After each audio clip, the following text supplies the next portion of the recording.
Isang mapangpalang araw sa inyo mga ka-YouTube. Naway maging maganda at maswerte ang pasok ng taong 2024 para sa ating lahat. Simulan na natin ang ating kwento. Laking probinsya si Evelyn, ngunit mas pinili niyang sa lungsod manirahan at magtrabaho. Breadwinner siya sa pamilya dahil namayapa na ang kanyang ama at maliliit pa ang kanyang mga kapatid na siya din namang tumutustos sa nilang pag-aaral. Ang kanya namang ina, ipaminsan-minsang nagtitinda sa palengke. Masasabing tamang-tama lamang ang estado na kanilang pamumuhay. Umuupa ng isang maliit na kwarto sa lungsod si Evelyn sa lugar na kung tawagin ay Calle 11. Tahimik at ligtas naman ang una sa Calle 11. Ngunit sa nalipas na ilang araw, dalawang bantay na ang natagpuan dito. Parehas na babae ang mga biktima at halos magsingitan. At base din sa investigasyon ng kapulisan, ay parehas din dahilan ang kanilang pagkamatay, ang pagkabubos ng dugo. Walang nakita sa krimen at wala ding matuhoy na suspect ang mga otoridad. Naglabas ng kautusan ang lokal na barangay na iba yung pag-iingat sa mga naninirahan sa Calle 11 at nagpatupad din sila ng pagroranda at pagbabantay ng mga tanod. Nakaramdam ng takot sa kanyang kaligtasan si Evelyn. Mabuti na lamang anya na siya na may palaging hinahatid pa uwi sa gabi ng kanyang masugit na manliligaw na si Bert. Magkasama sa isang opisina si Evelyn at Bert. Si Evelyn ay 2 taon nang nagtatrabaho sa nasabing opisina bilang accountant. Samantalang ilang buwan pa lamang doon si Bert bilang sales agent. Unang pagkikita at pagkilala pa lamang ng dalawa ay sinuyo na agad ni Bert si Evelyn. Naikwento ni Evelyn kay Bert ang mga pangyayari sa kanilang lugar. Lalong naging prosigido ang binata na palaging atid pa uwi si Evelyn sa gabi. Isang araw ay kinailangan mag-overtime ni Evelyn sa opisina at kaya naman ang inaasahan na presentang muli si Bert na samahan siya at ihatid pa uwi dahil siguradong gagabihin siya ng gusto. Sumakay ng jeep ang dalawa at bumaba sa kanto ng Calle 11. Dahil na sa pag-iingat, wala ka ng tao makikita sa kalsada. Naglahad ang dalawa papasok hanggang maihatid na ni Bert sa mismong lupa ang bahay niya si Evelyn. Nagpaalam ng binata at umakit na sa kanyang buhato ang dalaga upang magpahinga. Medyo maliansangan sa panahon, kaya't binuksan ni Evelyn ang bintana sa kanyang kwarto. Naramdaman niyang pumasok ang malabig na hangin galing sa labas. Tumungo siya sa bintana at nakita niya ang isang babaeng naglalakad sa kalsada. Napansin niyang parang nagmamadali ito habang palingon-lingon sa kanyang lipuran. Maya-maya pa'y nakakita siya ng parang isang anino na sumusunod sa babae. Napansin niyang nahangat ng ilang talampakan mula sa lupa ang anino at para pang lumudutang. Paaramdam ng takot si Evelyn at bahagyang yumuko sa bintana para hindi siya makita mula sa ibaba. Kitang-kita ng kanyang mga mata na naabutan ng anino ang babae. Nakita niya din na tinangkapan itong sumigaw, ngunit natakpan agad ang kanyang bibig. Laking gulat niya noon nang makita niyang biglang kinagat ng anino ang babae sa kanyang leeg. Noon niya na lang napagtanto na ang pinatatahutang mamamatay tao sa Calle 11 ay hindi pala talaga tao, kundi isang aswang, isang vampira. Dahan-dahan niyang sinira ang bintana at dali-dali siya nagtalakbong ng umot sa kanyang dama. Naharamdam siya ng takot at hawa takot para sa haligtasan nilang mga naninirahan sa Calle 11 at hawa para sa babaeng bagong biktima ng vampira. Kinabukasan ay nagising si Evelyn sa ingay ng pusyon ng mga tao sa tapat na kanyang inuupaang bahay. Nadiskubre na kasi ang bangkay ng babaeng biktima ng vampira. Mayroong ambulansya, nagkalat ang mga pulis at mamamuha paayad. Meron ding mga TV reporter at syempre, sandamakmak ang mga usiserong mga tao nakatira tamang sa lugar. Naisa na magbigay na kanyang payag si Evelyn at maging witness sa kanya ang mga nasaksihan. Ngunit na naig sa kanya ang takot na baka siya ang pabalina ng vampira. Isa pa, ano na lamang ang sasabihin sa kanya ng mga tao kapag sinabi niyang isang vampira ang pumapatay sa mga biktima? Baka pagtawa na lamang siya at sabihin siya ay nasisira ng bait. Kaya naman, minarapat na lamang niyang manahimik at hayaan ang mga pulis na mag-imbestiga sa mga pangyayari. Normal na sinimula ni Evelyn na kanyang araw. Pumasok siya sa kanyang pinatatrabawang pisina. Agad-agad niya ay kinwent paper ang kanyang mga nasaksihan noong nakalipas na gabi. Nanggayag ito ng labis na pag-aalala at nakakong palabi niya itong ihahatid pa uwi para masiguro ang kanyang kaligtasan. Porsigido sa pananungyo si Bert kay Evelyn at parang nahuhulog na tinaban ang loob ng dalaga sa binata dahil sa pinapakita nitong kabaitan sa kanya. Lumipas ang maghapon sa opisina hanggang dumating na ang oras ng uwian. At muli, kaya nang inaasahan, hinatid muli ni Bert si Evelyn pa uwi. Naglalakad na sa Calle 11 ang dalawa habang masayang nag-uusap nang matigilan si Evelyn. Para meron siyang nakitang pumalaw na anino sa taas ng puno sa tapat ng kanyang inuupahan. Agad niya itong itinuro kay Bert. Inutusan naman siya ni Bert na agad pumasok sa bahay. Nagmamadaling pakyat sa kanyang buhato si Evelyn at tinanaw sa kanyang bintana si Bert.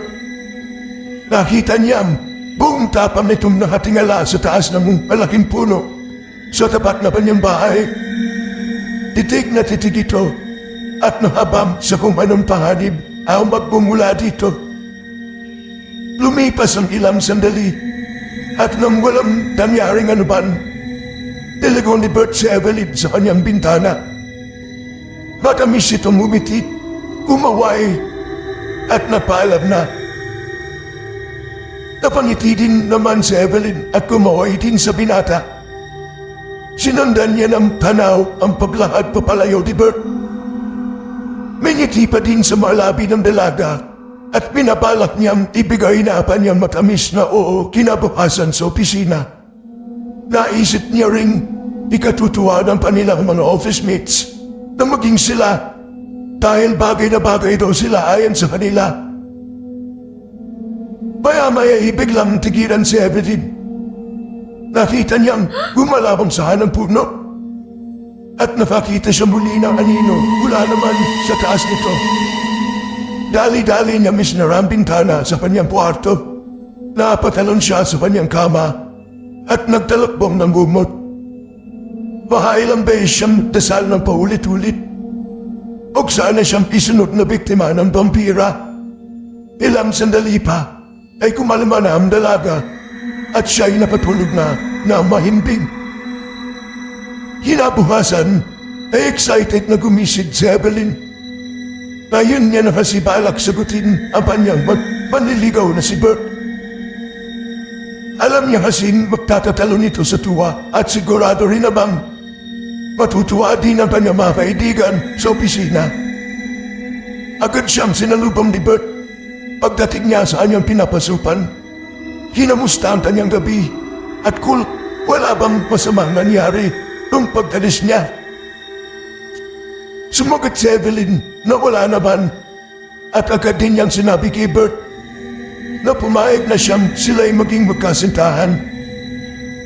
Masaya siyang hiniyakap ni Bert at sinabi ng binata na meron siyang surprise ang ibibigay mamayang uwian.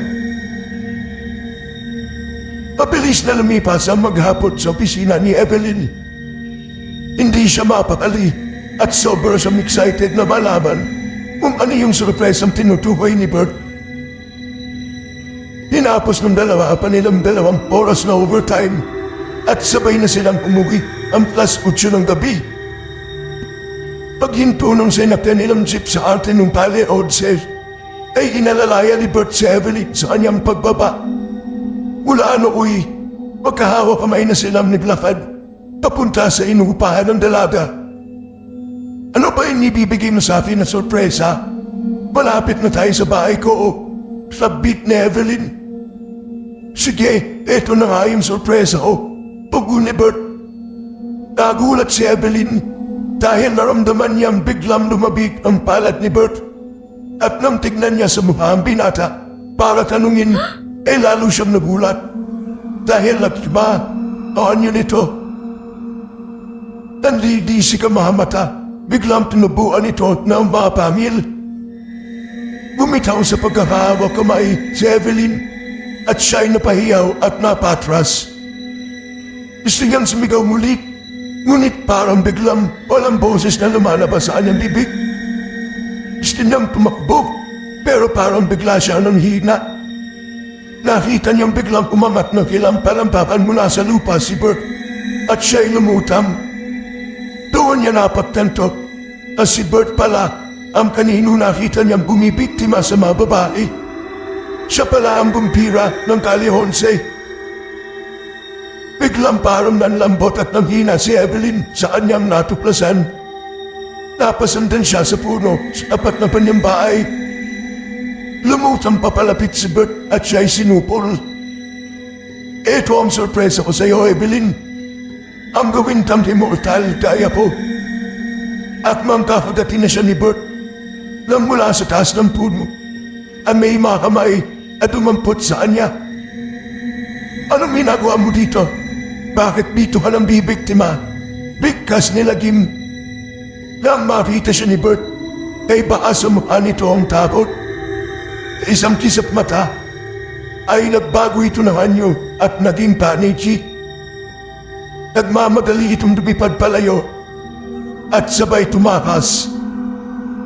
Bulala sa kanyang banat, maanasaksihan si Evelyn. Ngayon naman ay tumambad sa kanyang harapan isang papre.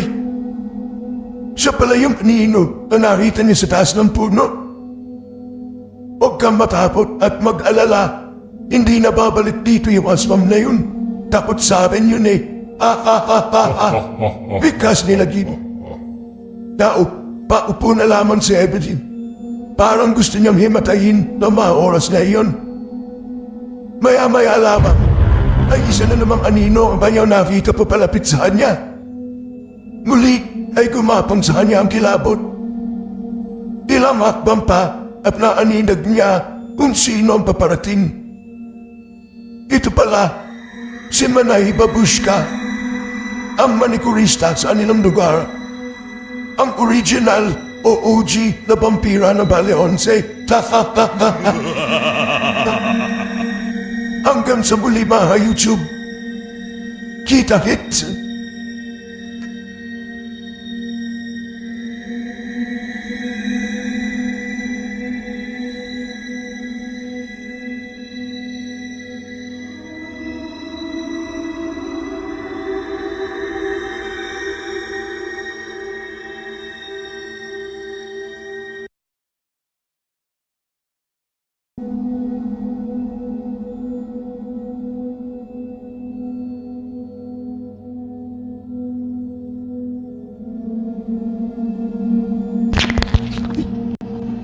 Magandang araw muli sa inyo mga kasindak.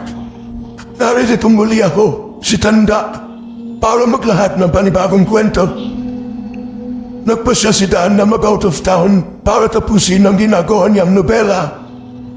Isang writer si Dan sa isang local publishing house na gumagawa ng mga kwento tungkol sa pag-ibig. Masyadong maingay sa lungsod niya at kinakaidlaan niya ng katahimikan sa paligid ng preskong simoy ng hangin at higit sa lahat, ang sayang dulot ng bakasyon na matagal nang hinahanap ng kanyang katawan. Naganap siya online ng pwede niyang upahan na bahay ng 1 linggo. Nakakita siya ng magandang bahay sa Bulacan, isang ancestral house. Mura lamang ang upa at hindi naman kalayuan sa syudad. Agad siyang nag-book, inayos ang kanyang mga gamit at agad na pumiyahe. Ilang oras lamang at narating na ni Dan ang inupahan niyang bahay. Sinalubong siya ng hatiwala ng bahay, si Aling Trinidad. "Good morning po, Aling Sol," bati ni Dan sa hatiwala habang binababa niya ang kanyang mga gamit mula sa kanyang sasakyan. Tinulungan siya nitong bitbitin ang kanyang mga gamit papasok sa kanyang kwarto. Agad na napansin ni Dan ang mga antigong gamit sa loob ng bahay. Sobrang luma na pala ng mga gamit dito sa loob ng bahay pero buti na lang at alaga at malinis. Bigkas ni Dan. "Ay oo naman, araw-araw po namang nililinis ang loob at labas ng bahay. Tinutulungan ako naman akong babae. Magpunas-punas dito sa loob. Baka pala makita mo sa likod ng bahay o naglalaro," ang sabi ni Aling Sol. "Doon niya po ang punta ko pagkatapos ko mayusin ang mga gamit ko dito. Nakita ko po kasi yung mga pictures online.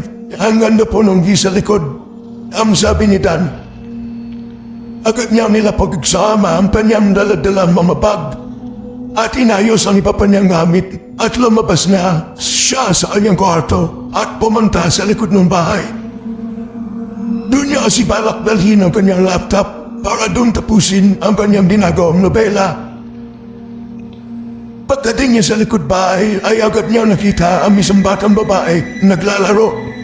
Agad niya itong binati. "Hi, kamusta ka? Ikaw siguro yung anak ni Aling Sol, ano? Anong pangalan mo?" "Hello po, ako po si Agnes. Kamusta din po kayo? Ang ganda talaga ng view dito sa likod, ano? At ang presko ng hangin," ang sabi ni Dan. Napansin niya mayroong balon sa di kalayuan. Nalapitan niya sana ito, ngunit agad siyang pinigilan ng bata. "Hindi na po ginagamit ang balon na yan. Ingat po kayo at delikado. Baka mahulog po kayo." "Ay, ganun ba? Oo nga naman, ano? Delikado ha naman. O kaya ikaw, huwag ka maglalaro malapit doon na. Baka ikaw naman ang mahulog." "Siya pala, baka hinahanap ka na ng nanay mo. Pasok sa loob," sambit ni Dan. Tumayo sa damuhan ng bata at agad na pumasok sa loob ng bahay. Nilingon muli ni Dan ang balon. Parang meron siyang nararamdamang kaiba sa balon na iyon. Nakibit balik at lamang siya at nagdesisyon na ding pumasok sa loob ng bahay. Inaantay na siya ni Aling Sol sa sala kasama ang kanyang anak na babae. "Mauna na po kami, baka po kasi abutan kami ng dilim sa daan. Ito nga po pala ang babae, si Sita." Daking gulat ni Dan nang ipakilala ni Aling Sol ang panganak. Hindi yun ang batang nausap niya sa likod bahay. "Dalawa po ba ang anak niyo?" "Agnes po kasi ang pangalan ng batang nausap po kanina sa likod," tanong ni Dan. Namilog ang mga mata ni Aling Sol, sinabi ni Dan. "Siya ba yung batang sinasabi mo?" Sabay turo ni Aling Sol sa lumang family portrait na nakasabit sa dingding. "Opo, siya po," buong pagtatahang sambit ni Dan. Siya si Agnes, ang solo anak na babae na mag-asabang kunang may-ari ng bahay na ito. Kinilabutan si Dan sa sinabi ni Aling Sol. Isa lamang ibig sabihin nun. Ang batang babae na kausap niya sa likod bahay ay isa pala ang multo. Paano po mangyayari yun eh? Lumang painting na po yan.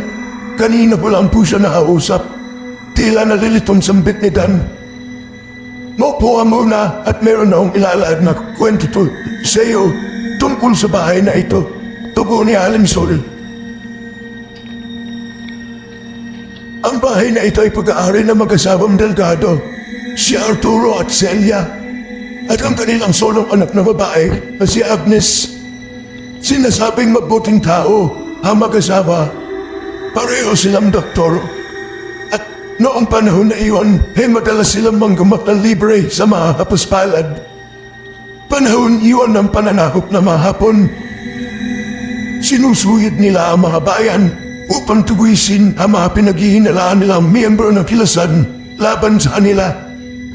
Napagbintangan ng mag-asawa na nagkakadilong sa mga miyembro ng kilasan. Alam awa silang pinatay kasama na ang kanilang anak. Ngunit sa kasamaang palad, hindi daw natagpuan ang batawan ng anak nilang babae. Napakalungkot ng nakaraan ng bahay na ito, kwento ni Aling Sol. Nagpaalam na para umuwi ang mag-ina. Naintindihan naman ni Dan kung bakit ayun lamang naikwento ni Aling Sol yung tungkol sa bahay. At hindi noong una pa lang bago niya ito naupahan. Sa totoo lamang niya, hindi naman siya naniniwala sa multo. Maaraw nagluto ng kanyang hapunan si Dan. Pagkatapos niyang kumain, ay inilabas niya ang kanyang laptop at binalikan niya ang ginagawa niyang nobela. Pinakikiramdaman niya ang paligid. Iniisip niyang baka namang sandali ay bigla na lamang magpakita muli ang multo ni Agnes. Ngunit lumipas ang ilang oras, wala naman siyang naramdamang kakaiba. Nakapagtrabaho siya ng payapa at dire-diretso. Maya-maya pa ay naramdam na ng pagod at antok si Dan. Nagpasya siyang humiga at matulog na. Dala marahil ng pagod sa haba ng oras na pagbabiyahe ay agad naman hinbing sa pagtulog si Dan. Sa panaginip, nagpakita sa kanya si Agnes. Tinawag siya nito at pinapapasok sa loob ng bahay. Pagpasok niya ng bahay, ay agad niyang nakita ang grupo ng mga sundalong Hapon. Hinanap niya si Agnes, ngunit biglang nawala ang bata. Nakita niya ang mag-asabang si Arturo at Celia na kausap ang isang opisyal. Nakita niyang parang galit na nagtatanong ang opisyal kay Arturo, habang si Celia na may umahagulgol sa pag-iyak. Maya-maya pa ay sumenyas ang opisyal sa kanyang mga taguan. Hinablot nila ang mag-asawa sa braso at dinala sa isang kwarto. Naharamdam ng kapasidad. Sinundan niya ang mga sundalong Hapon. Kitang-kita niya kung paano pinagsasaksak ang mag-asawa gamit ang kanilang bayoneta. Nagsisigaw si Agnes sa kanyang nasaksiyan. Nagtatago pala ito sa isang lihim na espasyo sa likod ng aparador sa kwarto. Agad siyang lumabas para lapitan ng kanyang mga magulang. Ngunit pinigilan siya ng isa sa mga sundalo. Humihiyaw sa pag-iyak si Agnes habang kinahalatkad siya palabas ng sundalong Hapon. Sinubukang mainidan ng sundalo, ngunit hindi niya ito mahawahan. Siya ang nagpistulang bulto sa kanyang panaginip. Hindi siya nakikita o naririnig ni naman. Dinala ng sundalong Hapon sa likod bahay si Agnes. Nakita niyang sinaksak si Agnes ng bayoneta bago inihulog sa balon. Nagsisigaw si Dan sa kanyang panaginip. Ngunit walang boses na lumalabas sa kanyang bibig. Dahilan iyon para siya'y magising at mapabalikwas sa mistulang bangungot na kanyang naranasan. Humihingal si Dan at siya'y pawis na pawis.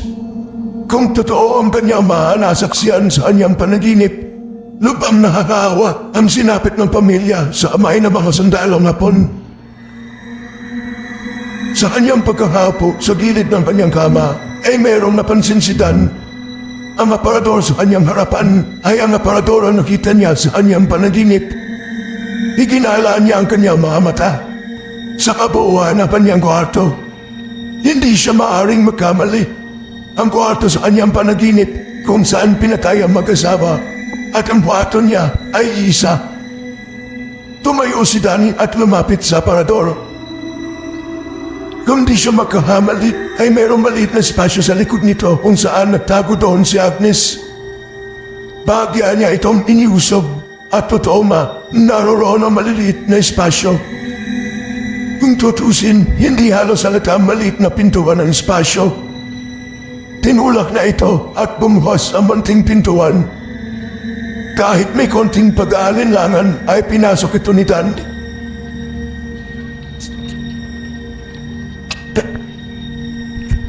Pagkapang na pinasok ni Dan ang maliit na espasyo, mauuntog siya pag siya ay tumayo. Tamang-tama lamang ang laki ng espasyo para sa isang bata, para kay Agnes. Inilibot na sa paligid ang kanyang paningin.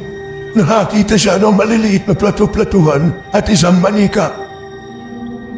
Marahil ay pinasadya na ama ni Agnes ang maliit na espasyo para siya ay mapaglaro doon. Tinambot ni Dan ang manika. Halos gula-gulanit na ito sa tagal ng panahon sa pagkahaimba. Gumapang na palabas si Dan. Laking gulat niya nang tumambad muli sa kanyang harapan ang bulto ni Agnes. Nakita mo si Cheche? Matagal ko na siya minahanap, kuya. Sambit ni Agnes. Tulalang inabot ni Dan kay Agnes ang kanyang manika. Agad itong hinagkan at niyahap ni Agnes. Salamat po, Kuya Dan. Matamis na umiti si Agnes kay Dan. Tumalikod at lumutang papalayo. Sinundan siya ni Dan. Gusto niyang pigilan si Agnes na umalis agad. Gusto niya itong kausapin at ipadama ang lungkot at nakikiramay niya sa sinapit nilang mag-anak. Ngunit sa uling sandali ay naisip niyang hayaan na lamang na umalis ng payapa si Agnes upang mahamtanan niya ang patahimikan na kanyang kaluluwa. Nakita niya uminto sa balon ang multo ni Agnes at dooy biglang naglaho. Sana nga niya. Sana nga ay maging mapayapa na si Agnes. Tahimik at normal na lumipas ang mga sumunod na araw. Natapos ni Dan ang kanyang ginagawang nobela. Nilisan niya ang bahay na iyon, baon ang hindi malilimutang alaala. Lungkot sa mapait na sinapit na mag-anak. At ang matatamis na ngiti ang batang si Agnes.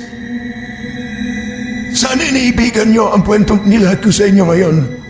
Huwag pong kalimutang mag-like at subscribe ha. Ako po muli ang inyong lingkod, si Tanda. Hanggang sa muli mga kasinda. Kita-kits!